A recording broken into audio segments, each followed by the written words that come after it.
So let's get to the second topic here, prepping for the option. I know you mentioned that a couple of times, Manuel, because like we said, talk is cheap. How do you prep for this option? Oh, so I mean, there's it, and here's the thing: it is not rocket science, right? It's just putting things in a specific order that you can address within your business, right? So, what are some of the? Let me turn the question back around to you guys. What do you think are some of those things that businesses Ye- are needing to consider? Yeah, well, so I had a few things, and I was going to say it's not all the business. You know, some of that stuff's the personal side. There are ways that when Right. you're going to exit a business that you can, do some tax planning ahead of time. Loss harvesting it a few years or stuff like that.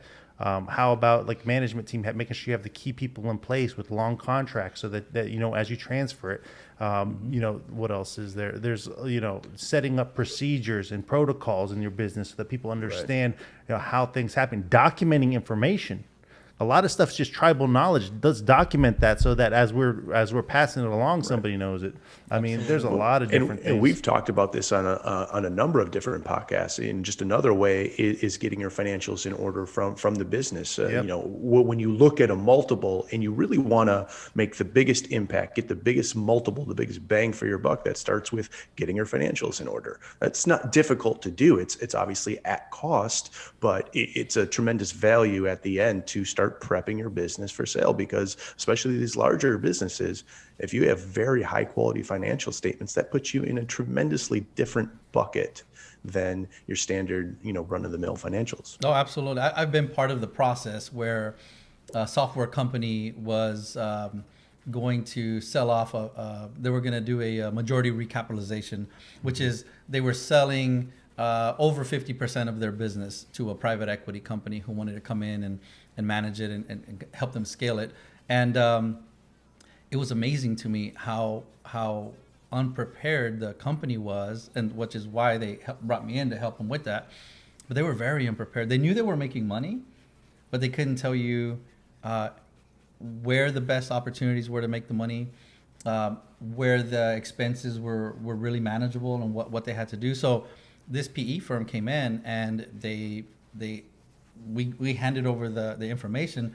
They then took it, ran it through their model, and said, okay, yeah, we're going to get in on this, right? And I think they picked up a deal. I think if the company would have waited another year or two and they done things a little differently, it would have been a much different story. But again, and I know you're out there, business owners that are at that point between, again, starting to in the lower middle market range, or even in middle market range, is think about it's about people, right? It's going to be about the processes, the documentation of the processes. It's going to be about what is your where are your opportunities to grow, to scale. Like what's going to be.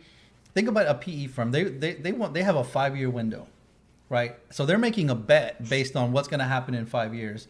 So how do you set up your business in an innovative way that your business is going to be sort of hot still when that 5-year time comes around, so that they can then say, all right, we're going to cash in, and maybe you get a second bite of the apple, or maybe your business is so attractive that you've lined it up, you saw where the market was going, you adjusted or you pivoted, you created that maximum value, that transferable value, and now you're ready to cash out. And now instead of getting a little pile of money, now you're getting a big pile of money.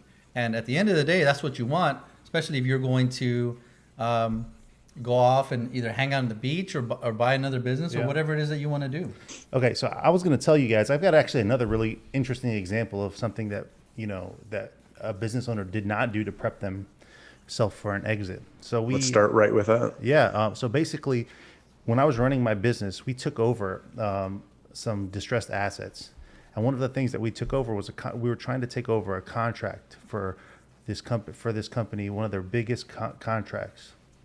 And when we went over to go talk to the customer, there was no language in their contract to allow for a transition to a new operator. This cost us over $100,000 just in legal fees. The client was in the Middle East. We had to fly back and forth multiple times. We had to meet with their legal team. We had to meet with their operations team, all this kind of stuff. And it became a huge problem because the contract that we were taking over, the company that originally signed it, they didn't have any provisions in there for somebody else taking over the contract. We had to completely take over the entire cost structure of the project. We had to do everything, and it was very difficult for us to do. We ended up executing on it just fine, but it was very expensive. And if there was some forethought about the transfer of some of these contracts, that could have been easily written into the initial contract. That would have made it a lot easier, and it would have been a lot better for us. And so if you have the opportunities when you're writing up contracts, things like that, that's another type of thing that you can do, because a lot of times there'll be clauses that in contracts that if there's a change in ownership, that nullifies the contract. Yep. And so there's a lot of small things that people don't even think about. Yep. They'll just sign these boilerplate contracts, and a lot of times the customer doesn't even really care. Sometimes they care, and it's a deal. It's a big deal. But a lot of times they don't even care. It's just kind of boilerplate language that some lawyer 20 years ago put in their contracts, and they've been using them now for forever. And if you would have just asked the question, "Hey, do you mind if I switch this out there in case something, in case we sell the business at some point or whatever?" Yep. It's not even an issue. Yep. Yeah, but there's a lot of things on the business side, and I think the personal side is important too. What are you going to do when you get rid of the business? Absolutely. I can't tell you how many times we have had business owners sell their business, and we'll call them back after a month or two and just be like, "Hey, man, how things going?" And they're bored. They don't know what to do. Yeah. Sure. Oftentimes you see them stay on as a consultant or something because they just have such a hard time fully breaking away from the business. Yeah, you can only go play golf so long. Right? Well, maybe I could play a few rounds. You can only go in the sun and play golf so long, and then you start itching for that, fulfillment and stuff. So so you want to have stuff lined up. You want to know what you're going to be doing. Maybe you're going to be doing nonprofit work. Maybe you're going to be spending time with family. Maybe you're going to be traveling. We've had people that thought they were going to travel for the rest of their life, and then they travel for a year and they get tired of it. They just get tired of always moving. It's kind of really think through what you're going to do when you leave the business. You know. And you can start doing some of that stuff ahead of time. If you want to be involved in nonprofits, start off volunteering a little bit at your church or your mosque or at whatever kind of organization that you like, and then you're ready to take a more prominent role when you leave. Yep. And if you think about talking about Alice in Wonderland entrepreneurs, Alice in Wonderland was lost. Mm-hmm. She was trying to find her way. She was coming across all these situations, but again, a lot of times entrepreneurs can avoid those type of issues if they just had access to people, the right people, to surround themselves, for them to say, "Hey, have you thought about this? Have you thought about that? You mentioned going in this direction. Here's some things you should consider." Now, having great bankers, great attorneys, great advisors, all that comes into play. But sometimes entrepreneurs get so entrenched in their business that they don't come up for air, and they don't. By the time they do, it's an oh shit moment. Yeah. And you know what else I've seen happen? This happened with one of my favorite clients, actually. We were talking one day, and I was like, "Hey, man, what's your exit strategy? What are you planning on this and that?" And he was so not scared, but so hesitant to bring it up with me, because he was like, Besim's making money off of my deals, this and that, and he's not going to want to help see this go away. At the end of the day, I was making money off of his business, but I want to see what's best for him.